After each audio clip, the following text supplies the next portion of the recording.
আসসালামু আলাইকুম রহমতুল্লাহ। প্রিয় সম্মানিত 23-24-এর ভুক্তভোগী ভাই বন্ধুগণ, আমার বাম পাশে শরীয়তপুরের জাহিদ হাসান ভাইকে দেখতে পাচ্ছেন। তিনিও আপনাদের মতো একজন ভুক্তভোগী ছিল আজকের দিনের আগ মুহূর্ত পর্যন্ত। তার যে মধ্যস্থতাকারী, তার যে মাধ্যম অত্যন্ত বিচক্ষণ একজন অভিজ্ঞ ব্যক্তি। তিনি আমার মাদারীপুরে আলহামদুলিল্লাহ তিনি মালিকের সমস্ত ডকুমেন্ট সাবমিটের মাধ্যমে সুই আপডেট বা এস ব্লক বা আনব্লক যেটাই বলেন সেটা করতে সক্ষম হয়। আলহামদুলিল্লাহ সেই এস ব্লক দিয়ে তার আজকে অ্যাপয়েন্টমেন্ট জমা হচ্ছে।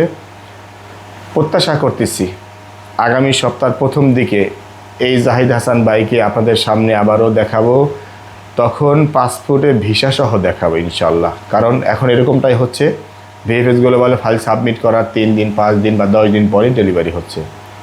সবাই দোয়া করবেন ভাইয়ের জন্য। আর 23-24-এ যত ভুক্তভোগী ভাই বন্ধুগণ রয়েছেন সবাই মধ্যস্থতাকারী মাধ্যম তৃতীয় পক্ষ যিনি রয়েছেন তার সাথে যোগাযোগ করে মালিকের ডকুমেন্ট রিসাবমিটের মাধ্যমে সুই আপডেট বা এস ব্লক করান। অবশ্যই এই জাহিদ হাসান ভাইয়ের মতো আপনিও অ্যাপয়েন্টমেন্ট পাবেন, অথবা আগে যদি অ্যাপয়েন্টমেন্ট পেয়ে থাকেন আপনাকে ভিসা রেডি দেখে পাসপোর্ট সাবমিটের অনুরোধ করা হবে।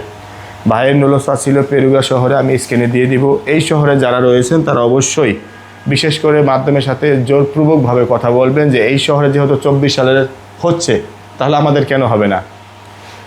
তো ভাইয়ের অনুভূতি নিব ভিসা পাওয়ার পরে। আমরা কি আশা করতে পারি আগামী সপ্তাহে ভিসা ইনশাল্লাহ? ইনশাল্লাহ।